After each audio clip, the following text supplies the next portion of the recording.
మరి నేను గౌరవ ముఖ్యమంత్రి గారిని రేవంత్ రెడ్డి గారిని కలిస్తే దాన్ని పెద్ద రాజకీయం చేసి పార్టీలకు వెళ్ళి పోతున్నారు, ఏమో అవుతుంది, ఎందుకు పోతామా మేము పార్టీ, కాంగ్రెస్ పార్టీ అంటే అది ఎండికేల పార్టీ, గిల్లకెళ్ళి మేము గల్లకి ఎందుకు పోతాం. ఉద్యమంలో ఉన్నప్పటి నుంచి డే 1 నుంచి 2001 నుంచి మేము పోరాటం చేసి తెలంగాణ తెచ్చుకున్నాము. మా మెదక్ జిల్లా అంటే ఉద్యమాల గడ్డ, గిల్లకెళ్ళి మేము గల్లకెందుకు పోయి కాంగ్రెస్ పార్టీలో పోతామా. ఇప్పుడు సమస్యల మీద పోలే కదా, మాకు ప్రజలు గెలిపించిర్రు, మన 54,000 మేడతో గెలిపించిర్రు, వారికి ఎన్నో సమస్యలు ఉన్నాయి. మరి సమస్యల మీద మొన్న నేను పోయి కోమటిరెడ్డిని కలిసి మాకు R&B రోడ్లు ఉన్నాయి, రోడ్లు కావాలని అడిగినాను.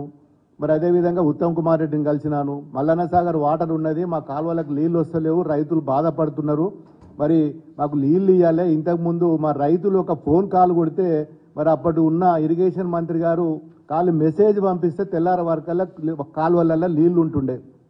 ఇలా 15 రోజులు అవుతుంది నేను ఇలా ఉత్తమ్ కుమార్ రెడ్డిని కలిసి, ఈ రోజు వరకు కూడా మరి నీళ్ళు ఇవ్వలేకపోతుండే. ఈ రోజు వచ్చి మరి కొండా సురేఖ గారు వచ్చి ఇలా మా దగ్గర దుబ్బాకల ప్రోగ్రాం చేస్తున్నది. దానికి ప్రోగ్రాంకు మాకు ఎవరు చెప్పాలి, అధికారులు చెప్పాలి. ఇవాళ ఎవరు వాళ్ళ కాంగ్రెస్ పార్టీ ఇన్ఛార్జులు ఇలా వాట్సాప్లలో పెట్టి మా మంత్రి గారు వస్తున్నారని చెప్పి వాళ్ళు ఇలా కింద ఎవరి పేర్లు ఉన్నాయి, పూజల హరికృష్ణ, మన సిద్దిపేట నుంచి ఓడిపోయిన ఎమ్మెల్యే అయిన, సిద్దిపేట నుంచి ఓడిపోయిన ఎమ్మెల్యే పేరు పెట్టి దీన్ని రిలీజ్ చేస్తారు. ఇంకోటి చెరుకు శ్రీనివాస్ రెడ్డి, మన దుబ్బాక ఎలక్షన్లో నా మీద డిపాజిట్ కోల్పోయిన ఎమ్మెల్యే వచ్చి ఆయన ఇవాళ ప్రోటోకాల్ మెయింటైన్ చేస్తున్నాడు, ఇలా ఆయన ప్రోగ్రామ్ కండక్ట్ చేస్తున్నాడు.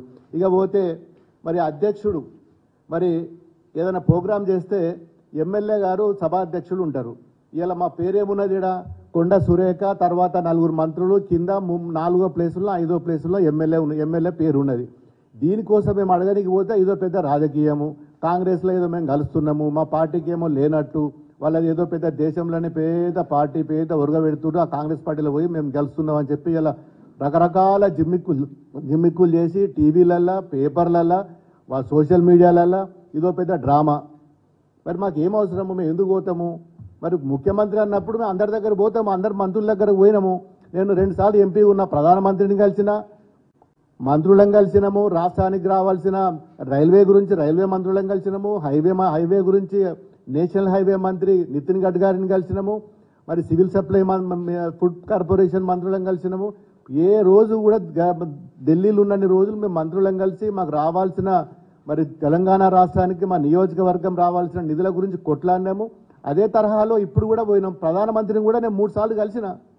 అదే తరహాలో ఈరోజు ముఖ్యమంత్రిని గారిని కలవడం తప్ప, మంత్రులను కలవడం తప్ప, అధికారులను కలవడం తప్ప, సెక్రటరియట్కి మేము పోయినా, ఇప్పటికి 4-5 సార్లు సెక్రటరియట్కి పోయిన అధికారుల దగ్గర మా ఫైల్స్ పట్టుకొని.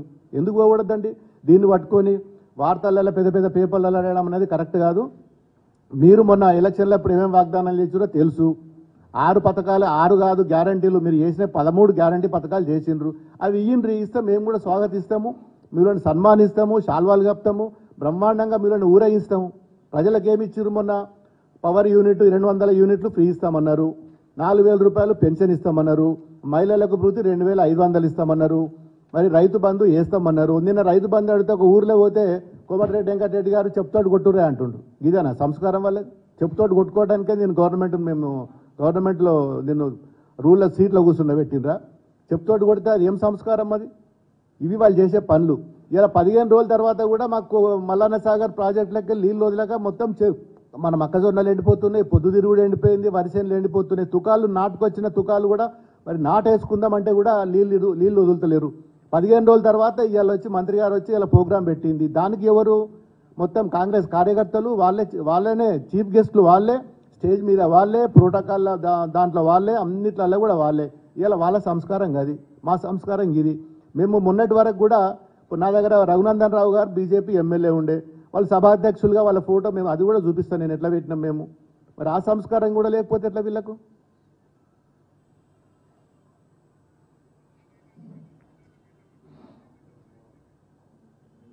ఫస్ట్ సభాధ్యక్షుడు మినిస్టర్ కింద పెట్టినాం, మరి అదే తరహాలు వీళ్ళు కూడా పెట్టాలి కదా గతంలో పెట్టినట్టు. అంటే రకరకాల తప్పు పని చేసి మీరు అనవసరంగా మమ్మల్ని బదనాం చేసి పార్టీలు మారుతుండనేది కరెక్ట్ కాదు. ఖచ్చితంగా ఈరోజు రేపు జరగబోయే ఎన్నికల్లో కూడా మరి మెదక్ పార్లమెంట్లో 100కి 100% గెలిచేది గులాబీ జెండా. మా ఎంపీగా మేము మా గౌరవ కేసీఆర్ గారు ఎవరైతే అభ్యర్థిని మరి అవకాశం ఇస్తాడో మరి దానికి 100% రేపు జరగబోయే ఎన్నికల్లో కూడా మీరు చేసిన వాగ్దానాలు